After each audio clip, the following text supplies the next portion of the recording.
December 10, 2025. Helicopters hover over the Caribbean Sea. U.S. Coast Guard commandos rappel down onto the deck of a massive oil tanker. The Attorney General herself releases the video. Trump announces, "We've just seized the largest tanker ever seized, actually."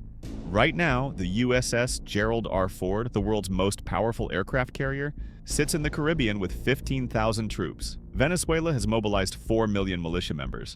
This isn't just about one ship. This is about oil, power, and whether America is about to invade another country. So what actually went down on December 10th? The ship is called the Skipper, a 1,092-foot supertanker carrying 2 million barrels of Venezuelan crude oil. That's worth over $100 million.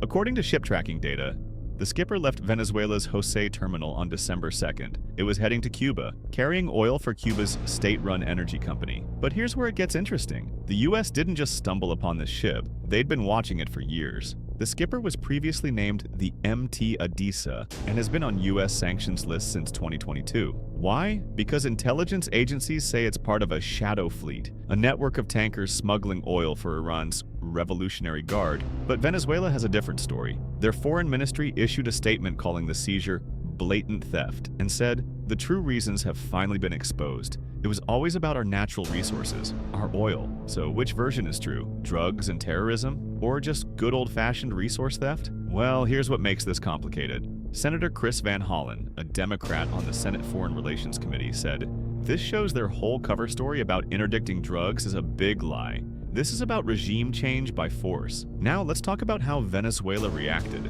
because this is where things get dangerous. Within hours of the seizure, Venezuela's defense minister Vladimir Padrino Lopez went on national television. He didn't mince words. He called it an act of piracy and said Venezuela would defend its sovereignty with absolute determination. But the real message came from Maduro himself. The next day, Maduro was speaking to farmers in Caracas. He didn't even mention the tanker directly. Instead, he said this: "It's not a time for cowards. It's time for combat." Think about those words. That's not diplomatic language. That's war talk. And Venezuela isn't just talking, they're preparing. Defense Minister Padrino activated what they're calling Independence Plan 200, a full military mobilization, 200,000 active duty troops on high alert, 4 million civilian militia members being trained, regular combat drills along the coast, air defense systems activated, and here's what most people don't know. The day after the seizure, Russian President Vladimir Putin called Maduro. The Kremlin statement said Putin expressed solidarity with the people of Venezuela and confirmed their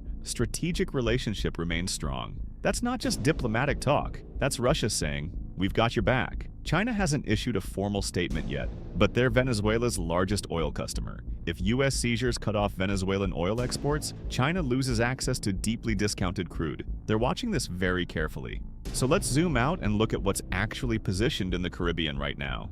US forces, USS Gerald R. Ford aircraft carrier, the most advanced in the world, 15,000 plus Marines, sailors, and special operations personnel. Multiple guided missile destroyers, nuclear submarines, F-35, Lightning II stealth fighters, B-52 strategic bombers on standby, advanced surveillance drones. This is the largest U.S. military presence in Latin America since the Cold War. 2 days before the tanker seizure, U.S. fighter jets flew over the Gulf of Venezuela. The closest American warplanes have come to Venezuelan airspace in years. That's not an accident, that's a message. We can reach you anytime we want. Trump has been explicit about his intentions. In an interview with Politico, he said Maduro's days are numbered. So here's the critical question. How does this actually escalate into war? Let me walk through the most likely scenario. If the US bombs targets inside Venezuela, even if they claim it's drug labs, that's an act of war. Venezuela would almost certainly retaliate, possibly against US allies in the region like Colombia or US installations in the Caribbean. Russia and China get involved. The question isn't if tensions will escalate further. The question is when, and whether anyone can stop it before it's too late. Drop a comment. Do you think war is inevitable at this point? And subscribe because I'll be covering every development as this unfolds. This is just the beginning.